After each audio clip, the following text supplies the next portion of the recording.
Good morning បងប្អូនបាទឥឡូវពងធុំមហូបឡាបសាច់គូហ្នឹងណាហាន់សាច់រួចហើយបំបានថតមុនដំបូងថតទៅពេលហាន់រួចពងធ្វើឡាបសាច់គោយកទៅផ្ទះបុណ្យម្ដាយឋាន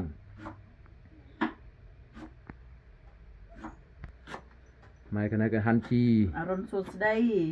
សួស្ដីពេលព្រឹកអូតែមិនដកមេណានេះចង់លឹងហាន់សាច់ឲ្យរួចសិននេះណែថ្ងៃជួយហាន់ជីបាយតំណើបបាទចំហុយបាយតំណើបនេះបាន1គីឡរួចហើយសុំ1គីឡទៀតអូបាយតំណើបនេះជាល្អម្ល៉េះទៅចាទៅដែរណែអូបើច្រាស់ចុះនេះបាទបាយតំណើបរួចហើយនេះសុំមកកង់ទៀត I think it's going to be too small. Yeah, it is too small. I need more on the pack to go. មិនទេដាក់ផ្សេងទៀតណាថតត្រុសចេញមើលសិន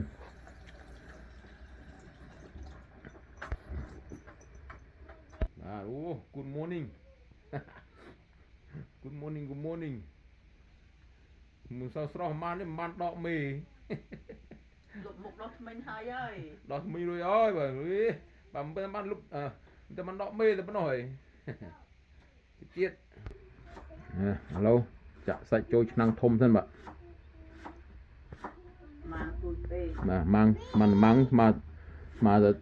ធំឥឡូវសាច់ច្រើនម៉ាំងទូចបាត់ឥឡូវដូរចូលម៉ាំងធំហើយឆ្នាំងធំហើយទៀតរួចแล้วចាំមកភ្លក់មើលនៅបងប្អូនឡាបសាច់គូ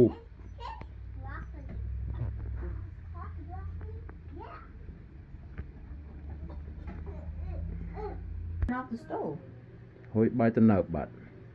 បាយតំណើបឆ្អិនរួចហើយមួយទៀតហើយនេះថែមថយអានេះបាទឥឡូវកំពុងចាក់ទឹកម្ដៅដាក់ស្រស់សាច់ឲ្យឆ្អិនបាទឲ្យឆ្អិននេះហើយមកแล้วកូរសាច់ឲ្យឆ្អិននេះសិនបាទ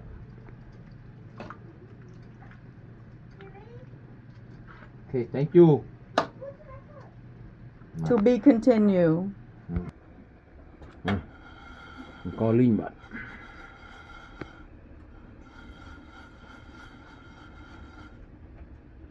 Should be good. Almost there. Can prep right now. Bạn.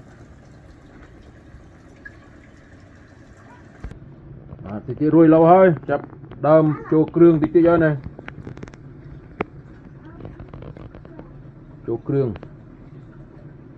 mới hai mong bốn chậm một lỗ mới nữa krương nhóm ăn miếng chiên đấy mà ăn miếng bơ hay nướng chicken broth nó hỏi miếng pi múc nhỉ krương crow hay miếng chú crow mà này thua lạp làm cho mình tự học đấy nè súng tu nè nhưng mà prep học đi tôi không có cho chết nhầm học của mình bà thà niệm sinh cái thua nhầm bà thà thua rồi anh ọt mình tự học đây bạn mình tập này mình bơi lên chicken broth này tí múc này kêu câu nhầm nghi bọn mình mới bạn ok làm cho kêu cân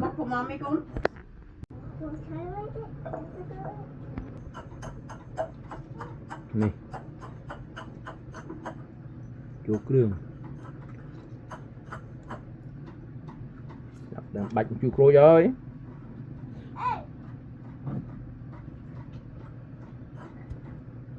ai rồi thôi ok tiếp thì chưa bông co linh mesin khôi para con bốc chui bốc man power ấy lady power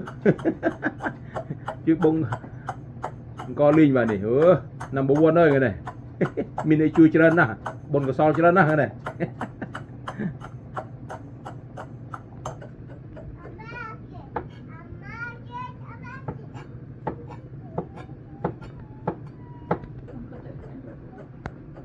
à đây bông bồn chị đấy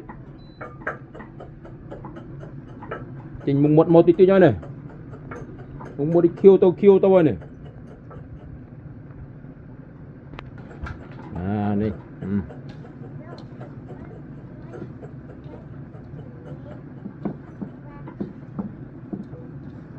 khoa mà tê Ăn tâm hết rồi kìa. tôm đã rồi giờ No.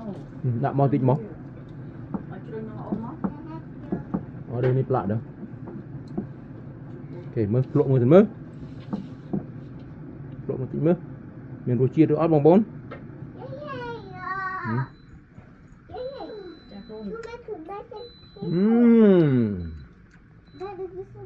chà qua một tí bạn Ăn được rồi. Mà con ở về. nè cho krương trong còi tí bạn mua nhớ cho nhớ No, that save you some already. một tí lộ mưa ấy bạn ô chanh của dòng bạn Ôi, tại sao con ăn? là sao rồi đấy mình sao đấy mình là sao mẹ sao rồi đấy mà vào ngành đủ nè number one ô nè cái đòn number one đây này mày nghe cái lạ ăn này ó chà Amena, than number 2 there, look, look. No, put it in a jar. Watch you. Oh, you're gonna jump though? Okay, okay. nice Jump. ủa chanh này bao bốn nè number one